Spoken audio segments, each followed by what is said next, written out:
First published in Colliers magazine in January 1924, The Most Dangerous Game is a masterfully paced tale about a thrilling chase through the tropical jungle, and is one of those timeless classics. Yet the original tale itself has always been viewed as merely a well-done action-adventure story, certainly an excellent piece of escapist entertainment, but nothing more.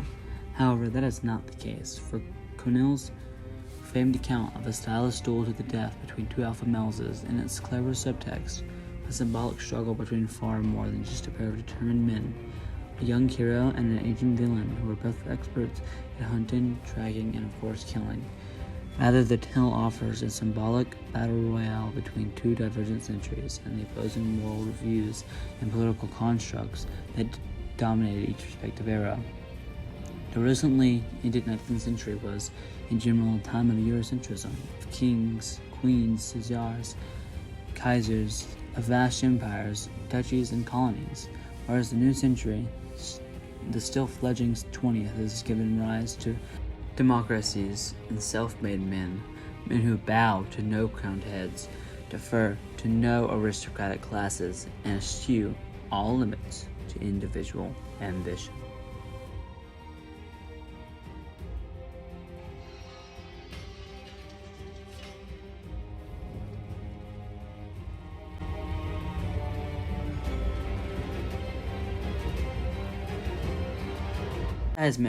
As I have mentioned previously, this is a 1924 story called The Most Dangerous Game. Now, I will give you a quick plot summary of the story. So, in 1924, this was written, and it's a time of rapid change. It is after World War I. It's after the period that the Titanic sunk. It's around the time that the Great Depression started to heat up. Now, with all these changing times, there's a lot of changing things. So this story takes place in South America, in the Amazon. There is a younger man named Rainsford, who is from New York, and he really loves hunting. Everyone knows him. He's wrote books and all kinds of stuff. And he's on a boat, and it crashes in the Amazon. And he gets to this island, and he finds a house with this giant iron gate and with stuff outside and all of that.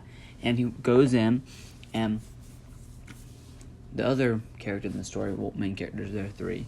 General Zerov, a Russian general who was originally from Russia that moved here to the Amazon. He greets him, and they have a conversation. They talk about how much they love hunting, how much big game they've hunted and killed, and Rainsford sees all these giant heads on the wall and all that. And Zerov also has a hound that he hears barking and stuff throughout, and he shows him around the home, and he gets acquainted to him. Now, this is the only thing. They have a conversation, and it leads to Rainsford learning that General Zerov doesn't only hunt giant animals, but he has hunted humans. He says that animals got boring because he could read them, so he wanted a real challenge. So some sailors he caught, he played a game with where he made them run through the forest, and he hunted them.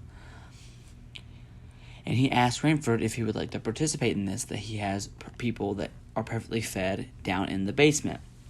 And Rainsford, of course, goes, "No, that's crazy. Why would I ever do that?" And Zerov is like, "Oh, well, sucks for you."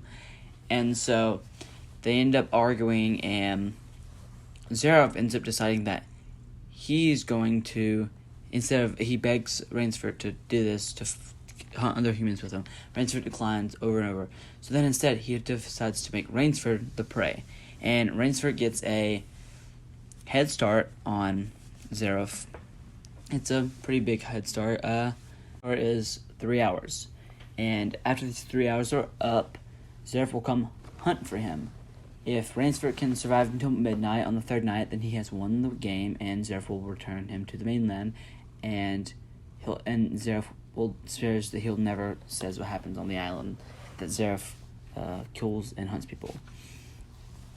Now, the place that Rainsford had a 3 hour head start in is this big jungle, this is in the Amazon. This is an island, and Zeref, of course, has this giant mansion with modern technology, electricity, and all this in here, and so he has pretty advanced weapons as well. And so Rainford gets sent out with a dagger and a few other things to help him survive a little bit, at least, and give him a chance of winning the game, which he doesn't get favorable odds. And so Rainford takes a 3-hour start, and he can already tell this is going to be bad. And Zeref comes through him after 3 hours, and after the first day, Rainford learns that Zeref's playing with him. It's not truthfully, intentionally, he's trying to play with him. He's gonna let him live so he can have fun and enjoy killing Rainford. And Rainford realizes this, and he tries a bunch of different tricks, and he ends up surviving for a while, and he ends up killing Ivan, which is Zeref's manservant, who does everything from cooks, cleans, manages the dogs, all that. He ends up making a trap in the rainforest and ends up killing Ivan.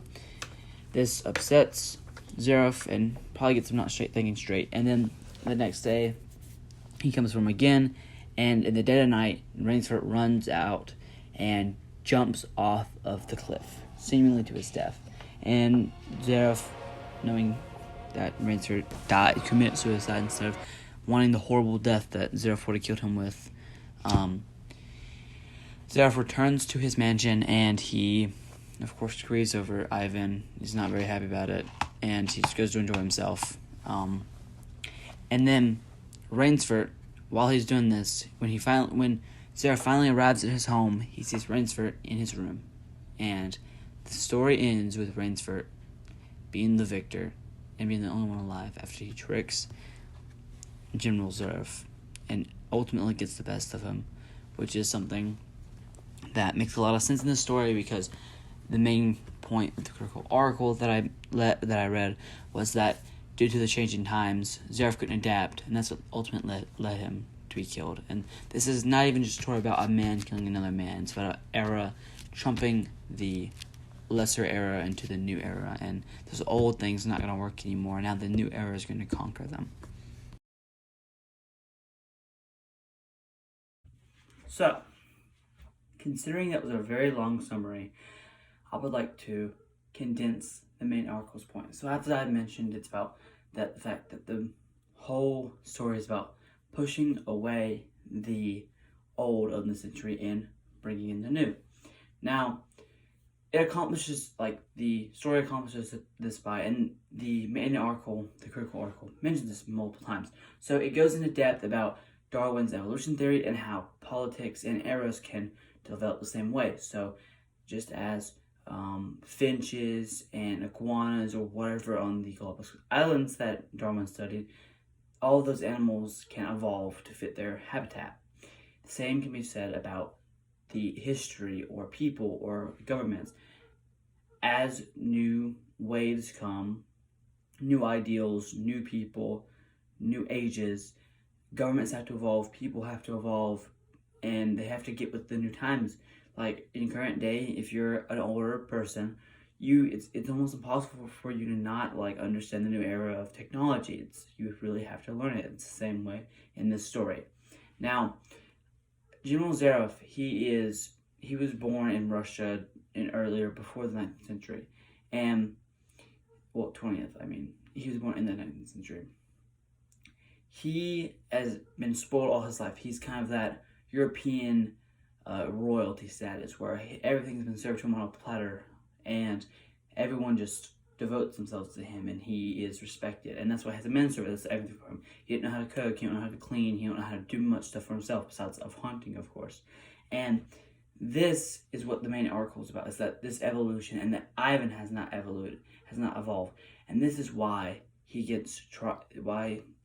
Rainford trumps him in the end, because he has not adapted to the new era. And Rainford is the perfect example of the new era of the industrialization. He's from New York. He writes books. He does everything. He's a Renaissance man. And this is just showing that the new era is killing the old era dead in its tracks, and new era is triumphing, which is why he wins in the end. And that's the whole point of the article, and diving into that giant sea of why certain choices were made and why and how Rainsford and won over Zverev, and how this relates to their eras, which of course is the new triumphing against the old. Thank you very much for your time, and toodle-oodles.